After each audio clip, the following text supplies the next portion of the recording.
Thank you very much, everyone. I'm clearly here under false pretenses because I can't be both Anderson and Lowe. I'm actually Jonathan Anderson. My colleague Edwin Lowe, who I've been working with for 30 years, is down below there. When we were first asked to give a TED talk, we had to think long and hard about what we would talk about and also about which of us would do it. You know, it's a TED talk. You've got to be on the ball, you've got to be serious, you've got to be snappy. And we couldn't decide which of us was going to speak. So Edwin came up with this great idea. He said to me one day, why don't we employ an interactive, time-dependent randomization algorithm? And I looked at him and I said, well, what's that? He said, rock, paper, scissors. And anyway, apparently, I don't know whether I won or lost, actually, but anyway, I'm up here. And just a couple of words before we get going. I don't know whether any of you know our work, and quite possibly not, but we're quite diverse artists stylistically.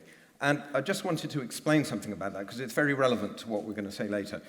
We have never been afraid of reinventing ourselves stylistically if it suits the material.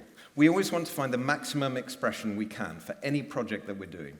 So we are not afraid to look different from subject to subject. And the reason for saying that is that we're going to talk about 3 projects, and the 3 projects we're going to talk about look very different, one from the other.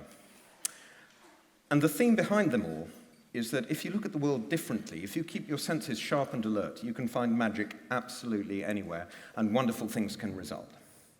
So the first project we want to talk about is Chrysalis, and this takes us back to 2004. We were very tired, we'd been working too hard, so we did what all sensible people do in these situations: we ran away. And we went to Amsterdam, and we locked the computer in the safe, and we locked the phone in the safe, and all we did for a few days was we walked and talked, discussed things, read, just thinking about where we'd got to with our work and where we might go from here. And out of that, something quite extraordinary appeared. One idea kind of rose to the surface out of it all. We'd done a project called Abstraction, which, as you can see, is a series of, well, they look like folded pieces of paper. These are actually all details from real buildings, real structures, some public buildings, some private buildings. And we'd created this project, it had been released. It was very, very well received. A lot of modernist architecture involved, all shot on film, black and white, beautiful prints, that kind of thing. We care a lot about the printing, incidentally. If you're Beethoven and you write your 9th Symphony, you really don't want to go playing it on the ukulele. So anyway, we suddenly realized we could use these negatives as building blocks, as atoms, to create an entire new universe. So you could start off with a negative like this and turn it into this. And we used CGI software, architectural software, and manipulated these images and colorized them and outputted them. The same negative, incidentally, also gave rise to this, which is probably a bit dark on the screen. It looks great on the monitor down here. I'm sorry about that. And if you look at it closely, you can perhaps make out that it derives from the same original content. And we threw everything into this: mathematics, nature, Fibonacci number sequences, music composition theory, history of art, literature, and just everything went into this. A lot of Middle Eastern art influence because of the geometry involved in creating these new images. And the interesting thing about these is that they really don't look like photographs. They feel very much in a continuum with contemporary art and modernist art. But if you saw that, you'd never imagine that this was a photograph. So those few days in Amsterdam were actually quite crucial to us, because what happened was we learned to think about the world in a different way. And we came back from Amsterdam with our perception altered. Now, actually, quite a lot of people come back from Amsterdam with their perception. However, this was an idea-based perception alteration rather than from any pharmaceutical experimentation. So that's the first project we want to talk about. And what had happened was we'd learned to look at the world differently, and we'd learned to look even at our own work differently. And we'd actually discovered things in our own work that we hadn't necessarily known were there before. The second is a project called Manga Dreams. And I apologize, this is going to sound a little bit like a travelogue, because we're now in Southeast Asia, and it was the following year, 2005. And we were in shopping malls, because in Southeast Asia, it's very, very hot. You're on the equator, and it's very humid. And what happens when school ends is that all the kids rush into the shopping malls. It's lively, it's energetic, it's really, really exciting. There's a real energy there. But in 2005, it was like a visual assault, because suddenly all the kids had really spiky hair, or hair flopping across their faces so they can't see where they're going. And I looked at Edwin, he looked at me, and we thought, this is like being inside a Japanese manga comic book, or an anime movie. It felt like we were in a parallel world. I mean, it was just such an extreme experience visually to suddenly see this all at once. And the thing was, it wasn't just these kids. It was everyone. We suddenly realized that the young businessmen had little gestural elements in their hair. It was toned down, but it was the same thing. So suddenly we realized that manga is conquering the world. And we went away and we thought about this. This is maybe the first time in 100 years that a visual art form is influencing youth culture this much. It's always been music. Jazz, rock and roll, the Beatles, punk, psychedelia, whatever it is, it's music-driven. And now, for the first time, a visual art form is in the ascendancy in this way. The second thing that we realized was that there's an extraordinary change in Asian confidence. Asian kids are not copying the West anymore, and actually, Western kids are copying Asian kids. If you look at the styling of Nicki Minaj or Lady Gaga or One Direction's hairstyles from when they first started, all of this quite clearly derives in a diluted form from Japanese comic books. And we thought, well, we need to respond really, really differently to this. And we were talking about it further, and we realized it also represents contemporary dysmorphia. Everyone having plastic surgery. Seoul, incidentally, is now the plastic surgery capital of the world, pretty much. And you can go to fashionable parts of Seoul, and you'll find people, boys and girls, with the most beautiful, perfect faces you will ever see in your life, which is going to be really interesting when they have kids. And then we started thinking about Facebook and Instagram, and everyone is always perfecting their pictures before they put them up. So everyone owns these fabulous lives, which are actually not the lives they're leading. And we thought we have to find a way of responding outside the box to this. What are we going to do? And we thought, well, what first shocked us was that it felt like we were in a parallel world. Maybe we are. Maybe we actually are in some kind of parallel universe where these creatures exist. So we then knew what we wanted to do. And we went to shopping malls in Asia, and we found people on the streets in London. We said to them, okay, we've got this great idea for an experimental art project, and we'd like you to be a part of it. And we can promise you 3 things. 1, this project is going to be huge, which means we can't afford to pay you. And that's genuinely true. We couldn't have afforded to pay them. 2, if we use your images, if this project works, you will end up in books, you will end up in museums. And that is a tiny slice of immortality. And 3, it's going to be fun, because life is way too short for a bad day in a photo studio. So that was our basic intention. And we got makeup artists and hairstylists and clothes stylists. And the results, again, they don't really look like photographs. These are all real people. But there's this real tension between reality and not reality. You can see it's real, but it can't be real. You can see all the imperfections on the skin. You can see the, imperfect nail clippings, the hairs on the skin, the blood vessels under the skin, the creases, everything. You know it's a real person. But somehow it's almost impossible to believe that this is a real person.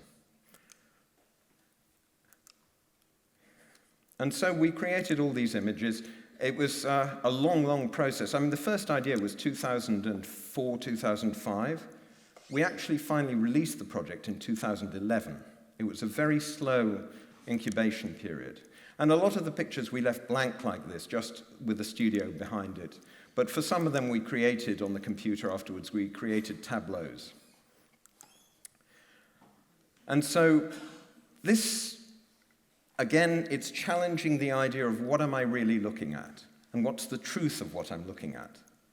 And it's something we do quite a lot in our work. That abstraction series we showed you at the start, that talks quite a lot about, you know, it looks like folded pieces of paper. It doesn't really look like a building, but they're all real buildings. And then it challenges, again, what you expect a photograph to be. And it's quite interesting, because that tension between reality and fiction, it's really not to do with what's in the image. It's to do with the baggage that you're all bringing to the idea of a photograph. And there's probably no other visual art form that has quite that much in the way of baggage attached to it.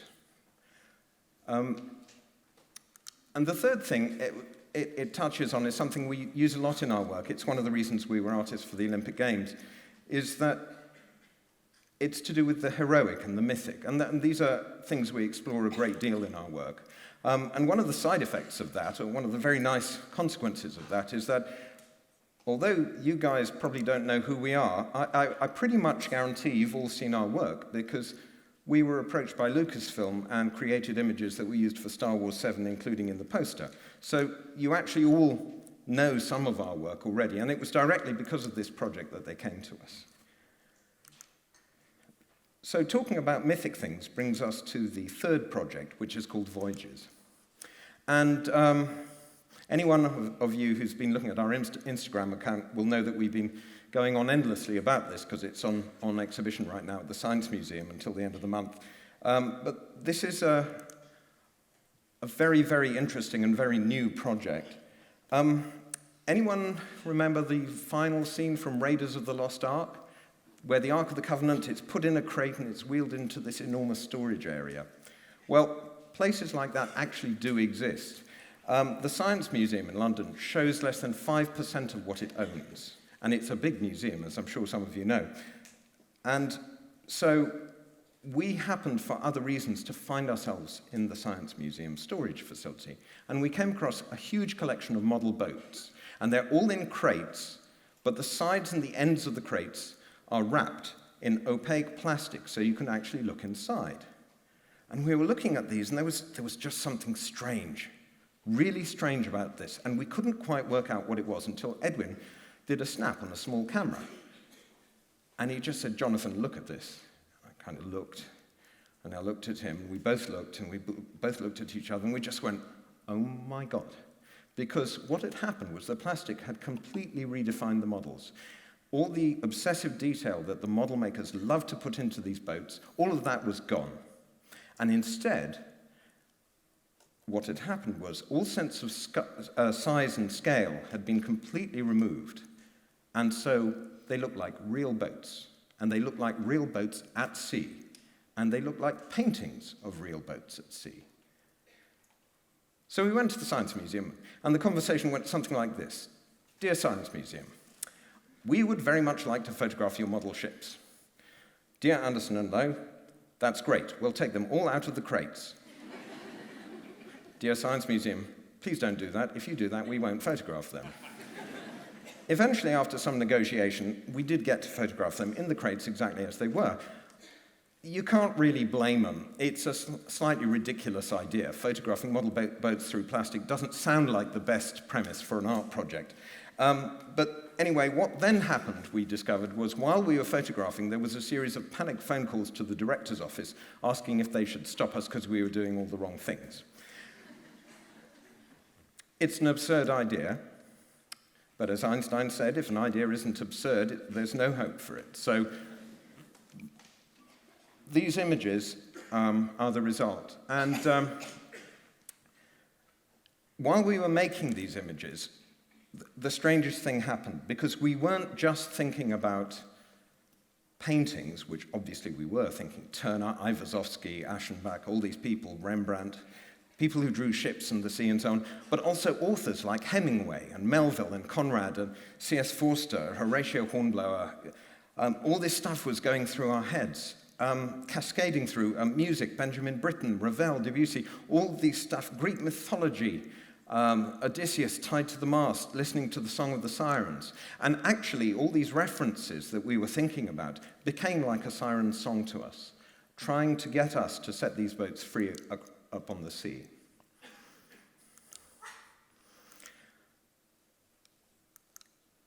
So it's an unusual project, and it's got an unusual kind of aesthetic to it. The commonest question we're asked by people who come to the exhibition is, but I thought you guys were photographers and these are paintings? We say, well, they are photographs, but again, just lose all that baggage, all that distinction between different visual art forms, because none of it matters. None of that technique matters. The only thing that matters is what you do with it. Like Da Vinci said, if you just draw from nature without having a purpose, you're no different from a mirror replicating any object that's put in front of it. And it's been a wonderful voyage making these images and setting these boats free. And it really brings us to what we want to say to you, which is you need to have confidence. You need to have confidence to really look, because all of these voyages, all of these inner journeys and passions and lives that these boats had, they were always there, just waiting for someone to set them free. And we were lucky enough to have senses sharp enough to find them. And that's true of science, and it's true of art.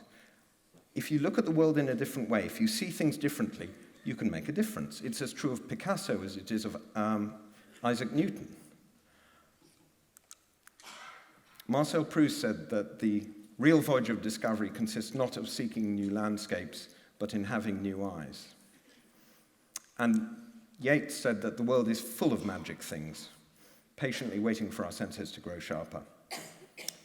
So, our message to you is be brave, be confident, be brave enough to see the world differently, be alert with all your senses, and you will find magic.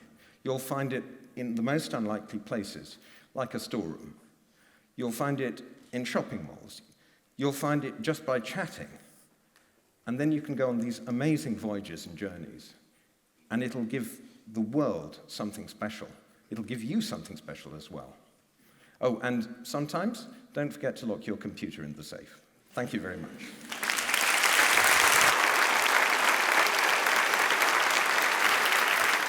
Thank you, Dr. Sandberg.